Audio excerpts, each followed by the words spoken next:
नमस्कार, जय हिंद साथियों। एक बार फिर से स्वागत है आपका मेरे YouTube चैनल स्टडी विद सागर में। आशा करता हूँ आप सभी लोग अच्छे होंगे और आपकी तैयारी अच्छी चल रही होगी। देखिए, जैसा कि आप सभी को पता है कि स्केलर का जो एग्ज़ाम है अब वो एक्सटेंड होके अब 24 अगस्त को आपका एग्ज़ाम पहुँच गया है। पहले आपका 4 अगस्त को होना था, सॉरी अब 25 अगस्त को अब आपका एग्ज़ाम पहुँच गया है। तो आज से हम लोग देखिए स्केलर की क्लासेस स्टार्ट करने जा रहे हैं। डेली स्केलर्स की क्लासेस आपको प्रोवाइड करवाई जाएंगी। आज ये पहली क्लास आपकी स्केलर की फिजिक्स की एक क्लास रहने वाली है, जिसमें हम लोग कुछ इंपॉर्टेंट्स फैक्ट्स को यहाँ पे डिस्कस करने वाले हैं, जो आपके एग्जाम्स की दृष्टि से इंपॉर्टेंट रहने वाला है। इससे आपको क्वेश्चन देखने को मिलेंगे जरूर, तो आप वीडियो को एंड तक जरूर देखिएगा जिन जिन बच्चों का स्केलर का एग्जाम है। ठीक है, 50 नंबर की आपकी साइंस आएगी और 50 नंबर की आपकी मैथ्स आएगी। तो अभी हम लोग साइंस की क्लासेस स्टार्ट कर रहे हैं, उसके बाद हम लोग मैथ्स पे भी क्लासेस लेके आएंगे। तो चलिए आज का जो सेशन है इसको हम लोग स्टार्ट कर लेते हैं। पहला देखते हैं क्वेश्चन। पहला आपका देखिए, कार्य का मात्रक क्या होता है? तो कार्य का मात्रक क्या होता है? जूल होता है। प्रकाश वर्ष मात्रक किसका है? तो ये सबसे ज्यादा बार पूछा जाता है। प्रकाश वर्ष जो मात्रक है वह किसका मात्रक है? दूरी का मात्रक है। ल्यूमेन किसका मात्रक है? तो ल्यूमेन आपका ज्योति फ्लक्स का मात्रक है। क्यूरी किसकी इकाई का नाम है? तो क्यूरी जो है रेडियो एक्टिव धर्मिता की इकाई है। पदार्थ के संवेग और वेग के अनुपात से कौन सी भौतिक राशि प्राप्त की जाती है? तो द्रव्यमान आपकी राशि प्राप्त की जाती है। जो आपका संवेग इंटू वेग, पदार्थ के जो संवेग और वेग के अनुपात जो होता है उसकी, उससे क्या मिलता है आपको? द्रव्यमान मिलता है। जल में तैरना न्यूटन के गति के किस नियम के कारण संभव है? तो न्यूटन का जो तृतीय नियम है उसके कारण जल में तैरना संभव हो पाता है। तो आप सभी को पता है न्यूटन ने गति के 3 नियम दिए थे, तो तृतीय नियम यहाँ पे लागू होगा जो तैरने से संबंधित है। रॉकेट का कार्य प्रणाली किस सिद्धांत पर आधारित होती है? तो रॉकेट आपका संवेग संरक्षण के सिद्धांत पे कार्य करता है। ये सबसे ज्यादा बात क्वेश्चन पूछा जाता है। अगला है देखिए, अश्व यदि एकाएक चलना प्रारंभ कर दे तो अश्वरोही के गिरने की आशंका का कारण क्या है? विश्राम जड़त्व, क्योंकि वो विश्राम जड़त्व में होता है।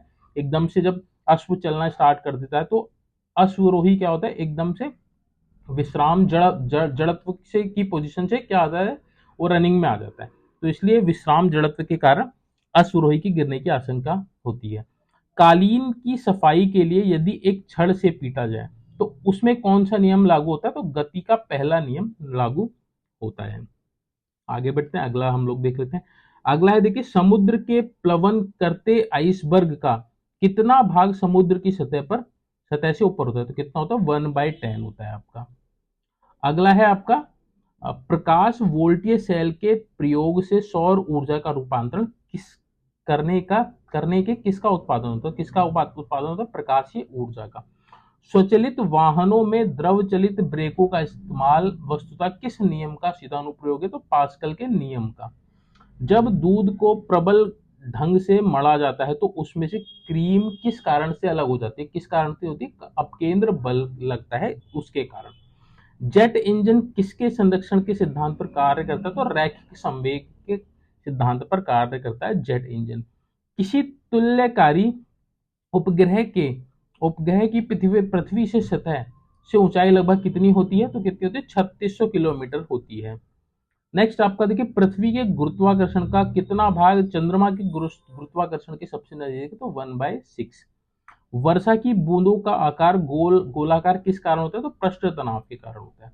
कपूर के छोटे छोटे टुकड़े जल की सतह पर क्यों नाचते हैं? तो पृष्ठ तनाव के कारण ही नाचते हैं। पानी में लोहे की सुई डूब जाती है लेकिन जहाज तैरता रहता है, किस सिद्धांत पर है? आर्कमिडीज का सिद्धांत इस पे लागू होता है। आर्कमिडीज का नियम किससे संबंधित है? तो प्लवन के नियम से संबंधित है आर्कमिडीज का नियम। आगे बढ़ते हैं। गुरुत्वाकर्षण के सार्वभौमिक नियम का प्रतिपादन किसने किया? तो न्यूटन ने दिया था गुरुत्वाकर्षण का नियम। कौन सा 1 किलोग्राम द्रव्यमान के पिंड पर कार्यशील पृथ्वी की गुरुत्व बल का सही मान है? तो कितना है? 9.8 N। एक हॉर्स पावर कितने वॉट के बराबर होता है? तो ये क्वेश्चन पूछा था, 746 वॉट के बराबर होता है। अगला है देखिए, लोहे की सुई पानी की सतह पर किस कारण तैरती है? तो पृष्ठ तनाव के कारण ही तैरती है। अगला है देखिए, एक गेंद को क्षैतिज से कितने कोण पर फेंके की अधिकतम दूरी तय करे? तो 45 डिग्री पर फेंकना चाहिए। किसने न्यूटन से पूर्व ही बता दिया था कि सभी वस्तुएं पृथ्वी की ओर गुरुत्वाकर्षित होती हैं? किसने बताया? तो ब्रह्मगुप्त ने बताया था। क्रिकेट की गेंद को किस कोण से मारा जाना चाहिए ताकि वह अधिकतम दूरी तय करे? तो 36 से 45 डिग्री, ये ऊपर भी डिस्कस कर लिया था। ऊष्मा एक प्रकार की ऊर्जा है जिसे कार्य में बदला जा सकता है। इसका प्रत्यक्ष प्रमाण सबसे पहले किसने दिया? तो रमफोर्ड ने दिया था। आगे बढ़ते हैं, देखिए किस वैज्ञानिक ने सर्वप्रथम बर्फ के टुकड़ों को आपस में घिसकर पिघलाया था? तो डेवी ने। नेक्स्ट आपका, वाष्प इंजन में उबलते हुए जल का तापमान किस कारण से उच्च हो सकता है? तो बॉयलर के अंदर उच्च दाब होता है, इसके कारण। ताप युग्म तापमापी जिसको थर्मोकपल थर्मोमीटर किस सिद्धांत पर आधारित है? तो सीबेक प्रभाव पर आधारित है आपका थर्मोकपल थर्मोमीटर। ताप युग्म तापमापी जो होता है वो सीबेक प्रभाव पर कार्य करता है। आगे बढ़ते हैं, अगला हम लोग देख लेते हैं। अगला है देखिए आपका पूर्ण विकिरण उत्तापमापी, जो टोटल रेडिएशन पैरोमीटर होता है, किस सिद्धांत पर? तो वो स्टीफन के नियम पे कार्य करता है। दूरी की वस्तुओं जैसे सूर्य आदि का ताप किस तापमापी से के द्वारा मापा जाता है? तो पूर्ण विकिरण उत्तापमापी द्वारा मापा जाता है दूर की जो वस्तुएं जैसे सूर्य आदि का। नेक्स्ट देखिए, कितना तापमान होने पर पाठ्यांक सेल्सियस और फारेनहाइट तापमापियों में एक होंगे? तो -40 डिग्री पर सेम होता है सेल्सियस और फारेनहाइट। सेल्सियस पैमाने का 0 डिग्री सेंटीग्रेड फारेनहाइट स्केल के कितने डिग्री के बराबर होता है? -32 डिग्री होता है आपका 0 फारेनहाइट। मानव शरीर का तापमान 98.6 फ़ारेनहाइट होता है। सेल्सियस स्केल पर कितना होता है? तो 37 डिग्री होता है, ये सेल्सियस होता है, ये इंपॉर्टेंट है। अति लघु समय अंतरालों को सही सही मापने के लिए किसका प्रयोग किया जाता है? तो परमाणु घड़ियों का प्रयोग किया जाता है। एक मनुष्य का तापक्रम 60 डिग्री सेंटीग्रेड है, तो इसका तापमान तापक्रम फ़ारेनहाइट में कितना होगा? तो 140 फ़ारेनहाइट होगा 60 डिग्री सेल्सियस का। पानी का घनत्व किस ताप पर अधिकतम होता है? तो -4 डिग्री सेंटीग्रेड पर होता है। पानी का जो घनत्व होता है सबसे अधिकतम होता है 4 डिग्री सेल्सियस पर। साइकिल के ट्यूब अधिकांशतः गर्मियों में क्यों फटते हैं? तो गर्मी के कारण ट्यूब फट जाते हैं। किसी झील की सतह का पानी बस जमने ही वाला है, झील के अधः स्थल पर में जल का तापमान क्या होगा? तो 4 डिग्री सेंटीग्रेड होगा। ऊष्मा के संचरण की किस विधि में पदार्थ के अणु एक साथ एक स्थान से दूसरे स्थान तक स्वयं नहीं जाते? तो चालन के कारण नहीं जाते। द्रवों तथा गैसों में ऊष्मा का स्थानांतरण किस विधि द्वारा होता है? तो संवहन विधि के द्वारा होता है। सूर्य की ऊष्मा पृथ्वी पर किस प्रकार के संचार माध्यम से आती है? तो विकिरण के कारण आती है, विकिरण के माध्यम से आती है। सूर्य से जो ऊष्मा आती है पृथ्वी पर। ऊष्मा का स्थानांतरण किस विधि में माध्यम आवश्यक नहीं है? तो विकिरण में। ऊष्मा संचरण की वह विधि जिसमें माध्यम के कण गति नहीं करते, कौन सी? तो विकिरण ही है। आगे बढ़ते हैं, अगला हम लोग देख लेते हैं। अगला है देखिए, आणविक संगठन के द्वारा ऊष्मा का संप्रेषण क्या कहलाता है? तो उसको संवहन कहा जाता है। सूर्य विकिरण का कौन सा भाग सोलर कुकल को गर्म कर देता है? तो अवरक्त किरण। धूप से बचने के लिए छाते में रंग संयोजन कौन सा सबसे उचित है? तो ऊपरी सफेद नीचे काला, ये सबसे ज्यादा उचित रहता है। किस विधि से ऊष्मा स्थानांतरण को न्यूनतम करने के लिए थर्मस फ्लास्क की दीवारों पर कलाई की जाती है? तो विकिरण। किसमें सर्वोच्च विशिष्ट ऊष्मा का मान होता है? तो जल में सबसे ज्यादा विशिष्ट ऊष्मा का मान होता है। शुद्ध पदार्थ में कोई अन्य पदार्थ मिला देने पर उसके गलनांक पर क्या प्रभाव पड़ता है? तो उसका गलनांक घट जाता है। अपद्रव्यों को मिलाने पर गलनांक पर क्या प्रभाव पड़ेगा? तो वो भी घट जाएगा। चावल को पकाने में कहाँ अधिक समय लगता है? तो माउंट एवरेस्ट यानी कि पहाड़ों पर चावल को पकाने में ज्यादा समय लगता है। किसी द्रव का उसके क्वथनांक से पूर्व उसके वाष्प में बदलने की प्रक्रिया क्या कहलाती है? वाष्पीकरण। तो मतलब कोई द्रव है तो उसका क्वथनांक से पूर्व ही उसको वाष्प में बदलने की प्रक्रिया क्या कहलाती है? वाष्पीकरण कहलाती है। आंतरिक ऊर्जा की संकल्पना ऊष्मागतिकी के किस नियम से सम्मिलित है? तो प्रथम नियम से संबंधित है आंतरिक ऊर्जा की संकल्पना। ऊष्मा गतिकी का प्रथम नियम किस अवधारणा को पुष्टि करता है? तो ऊर्जा संरक्षण से संबंधित ऊष्मा गतिकी का प्रथम नियम। किस बिंदु पर फ़ारेनहाइट तापक्रम सेंटीग्रेड तापक्रम का दुगना हो जाएगा? तो 160 डिग्री फ़ारेनहाइट पे। किसी वस्तु की विशिष्ट ऊष्मा किस पर निर्भर करती है? तो पिंड के द्रव पर निर्भर करती है विशिष्ट ऊष्मा। आगे बढ़ते हैं, अगला देख लेते हैं। अगला है देखिए, सेल्सियस में माप का कौन सा तापक्रम 300 केल्विन के बराबर होगा? तो 27 डिग्री सेल्सियस जो है आपका 300 केल्विन के बराबर होगा। ब्लैक बॉडी किसकी विकिरण को अवशोषित कर सकती है? तो केवल उच्च तरंग दैर्ध्य को। शीत ऋतु के दिनों में हम मौसम किस प्रकार का होने पर ज्यादा ठंड महसूस करते हैं? तो साफ होने पर। मिट्टी के घड़े में किस क्रिया के कारण जल ठंडा रहता है? तो वाष्पीकरण के कारण रहता है। पराश्रव्य तरंगों को सबसे पहले किसने सीटी बजाकर उत्पन्न किया? तो गाल्टन ने किया। ध्वनि का तात्व यानी कि पिच किस पर निर्भर करती है? तो आवृत्ति पर निर्भर करती है। विमानों के आंतरिक भागों की सफाई में किसका उपयोग किया जाता है? तो पराश्रव्य तरंगों का उपयोग किया जाता है। मनुष्य को ध्वनि कंपन की अनुभूति किस आवृत्ति सीमा में होती है? तो 20 से 20,000 हर्ट्ज में। लगभग 20 डिग्री सेल्सियस तापक्रम पर किस माध्यम में ध्वनि की गति अधिकतम रहेगी? तो लोहे में रहेगी। आगे बढ़ते हैं, अगला देख लेते हैं। अगला है देखिए, ध्वनि के किस लक्षण के कारण ध्वनि मोटी या पतली होती है? तो तारत्व यानी कि पिच के कारण। किसके द्वारा सबसे अधिक ध्वनि प्रदूषण होता है? तो हवाई जहाज की उड़ान भरना सबसे ज्यादा ध्वनि प्रदूषण होता है। कौन सी प्रक्रिया प्रकाश और ध्वनि दोनों में घटित नहीं होती? तो ध्रुवण की प्रक्रिया नहीं होती है। ध्वनि का प्रभाव मानव के कान में कितने समय तक रहता है? तो 1/10 सेकंड तक रहता है। ध्वनि तरंगे किसके कारण प्रतिध्वनि उत्पन्न करती है? तो परावर्तन के कारण करती है। एक व्यक्ति को अपनी प्रतिध्वनि सुनने के लिए परावर्तक तल से कितनी दूर खड़ा रहना चाहिए? तो 56 फीट खड़ा रहना चाहिए। स्टेथोस्कोप ध्वनि के किस सिद्धांत पर कार्य करता है? तो परावर्तन के सिद्धांत पर कार्य करता है। पास आती रेलगाड़ी की सीटी की आवृत्ति या तीक्ष्णता बढ़ती जाती है, ऐसा किस कारण होता है? तो डॉपलर प्रभाव के कारण होता है। किस एक प्रकार के तरंग का प्रयोग रात्रि दृष्टि उपकरण में किया जाता है? तो अवरक्त तरंगों का प्रयोग किया जाता है। एक जेट वायुयान 2 मैक के वेग से हवा में उड़ रहा है, जबकि ध्वनि का वेग 332 मीटर प्रति सेकंड है। तो वायुयान की चाल कितनी होगी? तो 664 मीटर प्रति सेकंड होगी, डबल हो जाएगी आपकी। लगभग 20 डिग्री सेंटीग्रेड के तापक्रम पर किस माध्यम में ध्वनि की गति अधिकतम होगी? तो लोहे पे। तो ये रिपीट हो गया क्वेश्चन। एक जैव पद्धति जिसमें पराश्रव्य ध्वनि का उपयोग होता है, तो क्या होता है? सोनोग्राफी कहलाता है। आगे बढ़ते अगला देख लेते हैं। कौन सी तरंगे शून्य में संचरण नहीं कर सकती? तो ध्वनि तरंगे नहीं कर सकती है। वह उपकरण जो ध्वनि तरंगों की पहचान तथा ऋजु रेखन के लिए प्रयुक्त होता है, क्या कहलाता है? तो सोनार सिस्टम कहलाता है। प्रकाश तरंग किस प्रकार की तरंग है? तो अनुप्रस्थ तरंग होती है प्रकाश तरंग। प्रकाश का तरंग सिद्धांत किसके द्वारा प्रस्तावित किया गया था? तो हाइगेंस द्वारा प्रतिस्थापित किया गया था प्रकाश के तरंग का सिद्धांत। किस घटना के आधार पर प्रकाश तरंगों के अनुप्रस्थ होने की पुष्टि होती है? तो ध्रुवण के कारण। प्रकाश के विद्युत चुंबकीय स्वरूप की खोज किसने की? तो मैक्सवेल ने की थी। किसने सर्वप्रथम यह दिखलाया कि प्रकाश तरंगों का विवर्तन होता है? तो किसने कराया था? ग्रेमाल्डी ने।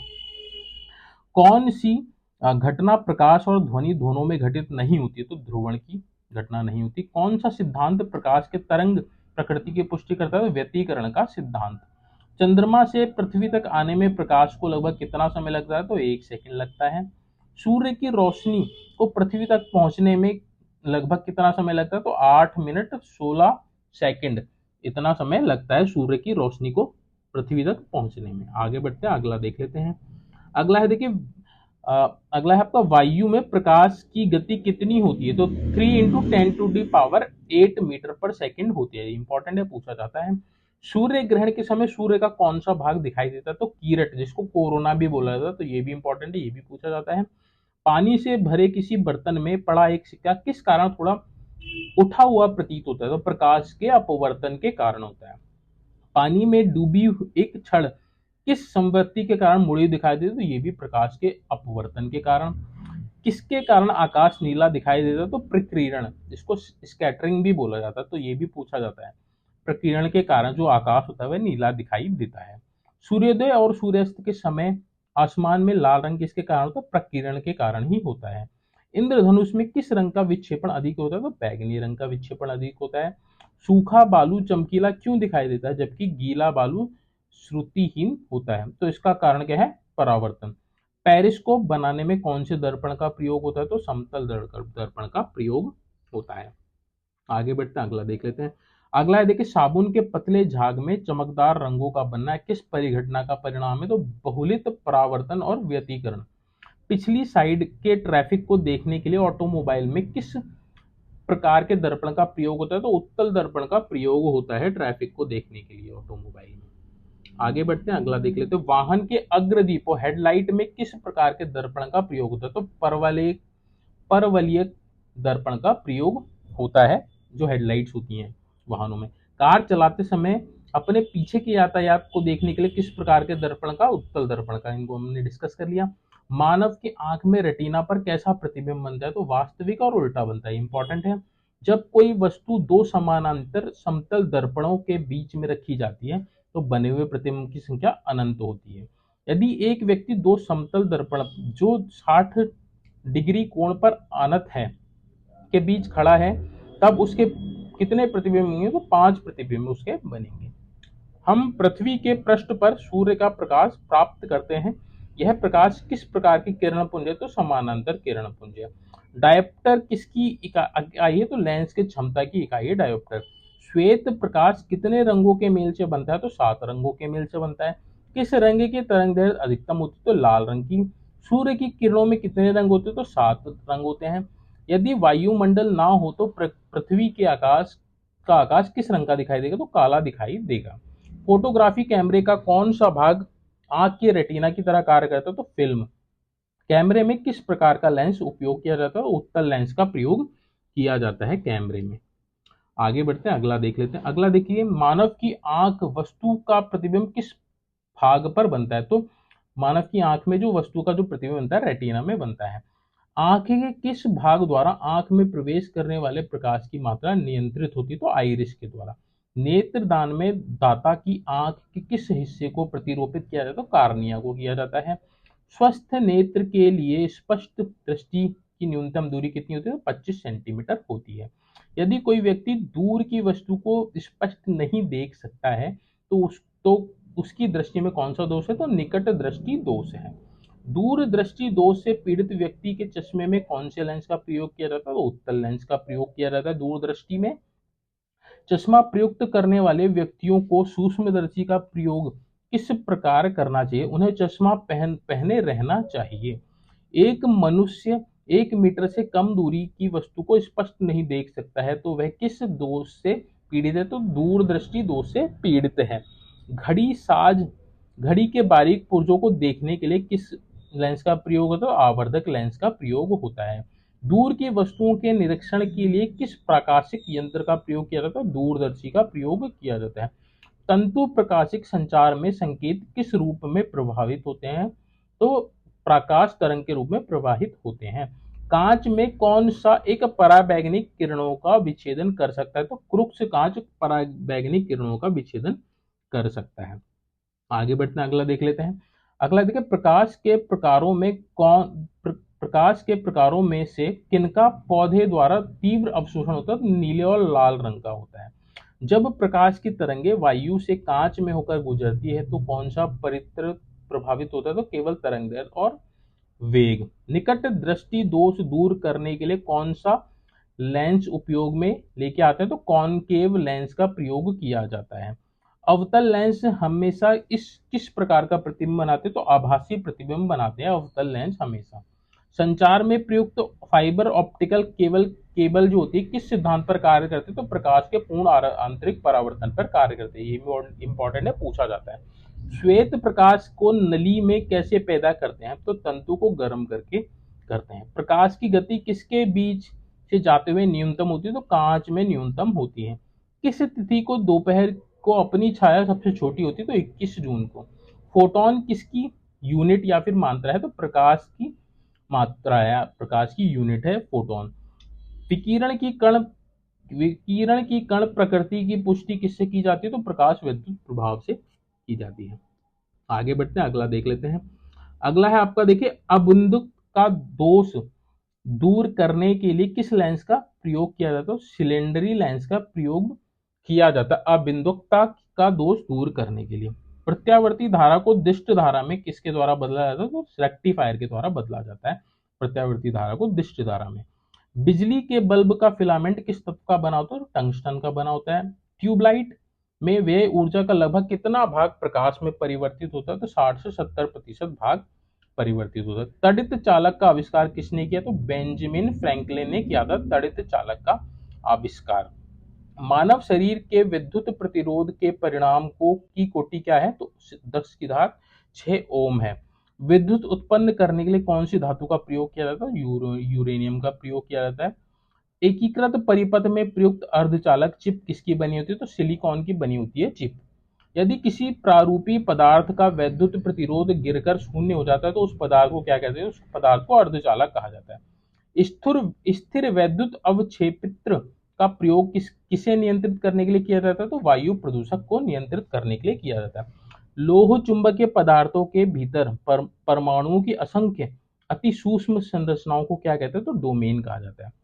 मुक्त रूप से निलंबित चुंबकीय सुई किस दिशा में टिकती है? तो उत्तर दक्षिण दिशा में रहती है जो आपकी चुंबकीय सुई रहती है। अगला देख लेते हैं, विद्युत चुंबकीय प्रेरण के नियमों का उपयोग किसको बनाने में उपयोग किया जाता है? जनित्र को बनाने में, जो जनरेटर होता है उसको बनाने में किया जाता है। पृथ्वी एक बहुत बड़ा चुंबक है, इसका चुंबकीय क्षेत्र किस दिशा में विस्तृत होता है? तो दक्षिण से उत्तर दिशा में विस्तृत होता है। जिस तत्व में परमाणु में 2 प्रोटॉन 2 न्यूट्रॉन और 2 इलेक्ट्रॉन होते हैं उस तत्व का द्रव्यमान संख्या कितनी होती है? तो 4 होती है। पृथ्वी की आयु का निर्धारण किस विधि द्वारा किया जाता है? यूरेनियम विधि द्वारा किया जाता है। नाभिकीय रिएक्टर में भारी जल, जिसको D2O कहा जाता है, का प्रयोग किसके रूप में किया जाता है? तो मंदक के रूप में प्रयोग किया जाता है नाभिकीय रिएक्टर में D2O का प्रयोग। कुलिज नालिका का प्रयोग क्या उत्पन्न करने के लिए किया जाता है? तो एक्स किरणें उत्पन्न करने के लिए किया जाता है कुलिज नलिका का प्रयोग। परमाणु बम में विस्फोट में भारी मात्रा में ऊर्जा किसके कारण निकलती है? तो द्रव्य का ऊर्जा में परिवर्तन के कारण। सेमीकंडक्टर में उस प्रयोग के आधार पर अशुद्धियां किसकी मिलाई जाती हैं? तो विद्युत चालकता बढ़ाने के लिए मिलाई जाती हैं अशुद्धियां। जब जर्मेनियम जाली में आर्सेनिक परमाणु डाले जाते हैं तो वह क्या बन जाता है? तो बाह्य कंडक्टर बन जाता है। विद्युत उत्पन्न करने के लिए कौन सी धातु का प्रयोग किया जाता है? यूरेनियम। इसको हम लोगों ने ऊपर डिस्कस कर लिया। कृष्ण छिद्र, जिसको ब्लैक होल भी कहते हैं, तो ब्लैक होल सिद्धांत किसने प्रतिपादित किया था? तो एस चंद्रशेखर ने प्रतिपादित किया था आपका ब्लैक होल या फिर कृष्ण छिद्र का सिद्धांत, तो इंपॉर्टेंट है। नेक्स्ट आपका नोबेल पुरस्कार एल्फ्रेड नोबेल के नाम पर शुरू हुआ, जिन्होंने खोज की थी तो डायनामाइट की खोज की थी नोबेल ने, एल्फ्रेड नोबेल ने। किस सदी की शुरुआत में हवाई जहाज का आविष्कार किसने किया था? तो राइट ब्रदर्स ने किया था जो हवाई जहाज है उसका आविष्कार। इलेक्ट्रॉनिक सूक्ष्मदर्शी का आविष्कार किसने किया था? नोल और रुस्का ने किया था। मेडिकल डॉक्टर्स व्यवसायियों द्वारा किस उपकरण का प्रयोग किया जाता है? स्टेथोस्कोप का प्रयोग किया जाता है। महासागर में डूबी हुई वस्तुओं की स्थिति जानने के लिए किस यंत्र का प्रयोग किया जाता है? तो सोनार सिस्टम का प्रयोग किया जाता है। सूर्य की किरणों की तीव्रता मापने वाले उपकरण को क्या कहते हैं? तो उसको हाइग्रोमीटर कहते हैं। एक उड़ते हुए चक्के की प्रति सेकंड घूर्णन किससे मापी जाती है? तो स्ट्रोबोस्कोप द्वारा मापी जाती है। कौन सा उपकरण चिकित्सकों द्वारा इस्तेमाल किया जाता है? स्टेथोस्कोप किया जाता है। चंद्र एक्सरे दूरबीन का नाम किस वैज्ञानिक के नाम के समान है? तो एस चंद्रशेखर के नाम पर रखा गया। साइक्लोट्रॉन किसको त्वरित करने के लिए प्रयुक्त किया जाता है? तो परमाणु को त्वरित करने के लिए प्रयोग किया जाता है साइक्लोट्रॉन का। पाइरोमीटर किसके मापन में प्रयोग किया जाता है? तो उच्च तापमान को मापने में प्रयोग किया जाता है पाइरोमीटर का।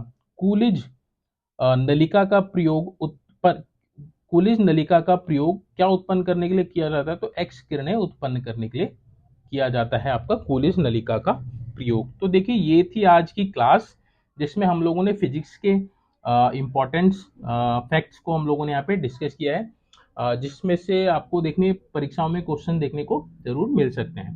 तो ये आपकी रिवीजन क्लास थी, पहली क्लास थी। अभी आपका जो और क्लासेज हैं आपको और प्रोवाइड कराई जाएगी, थोड़ा सा जो लेवल है उसको थोड़ा सा और इंक्रीज किया जाएगा। तो आप चैनल से जुड़ जाइएगा अगर आपने चैनल सब्सक्राइब नहीं किया है। अगर आपको इस वीडियो की पीडीएफ चाहिए तो आप टेलीग्राम चैनल को ज्वाइन कर लीजिए। टेलीग्राम में स्टडी विद सागर नाम से चैनल है, आप उसको ज्वाइन कर सकते हैं। लिंक आपको मेरे यूट्यूब चैनल के डिस्क्रिप्शन में मिल जाएगा, तो आप वहाँ से भी उसको ज्वाइन कर सकते हैं। बाकी देखिए, अगर आपको वीडियो अच्छी लगी है तो प्लीज़ वीडियो को लाइक कीजिएगा, चैनल को ज़्यादा से ज़्यादा सब्सक्राइब कर लीजिएगा और नोटिफिकेशन आई को प्रेस जरूर कर लीजिएगा, ताकि जब नेक्स्ट वीडियो डाली जाए तो आपको नोटिफिकेशन उसका मिल जाए। अगर आपका कोई डाउट है तो प्लीज़ कमेंट बॉक्स में मेंशन कीजिएगा, मैं कोशिश करूंगा आपका डाउट क्लियर कर सकूं। तो चलिए, आज का जो सेशन है इसको यहीं पे हम लोग वाइंड अप करते हैं। जल्द ही आपको नए सेशन में मिलेंगे, तब तक टेक केयर, अपनी तैयारी को कंटिन्यू रखिए। Thank you so much for watching.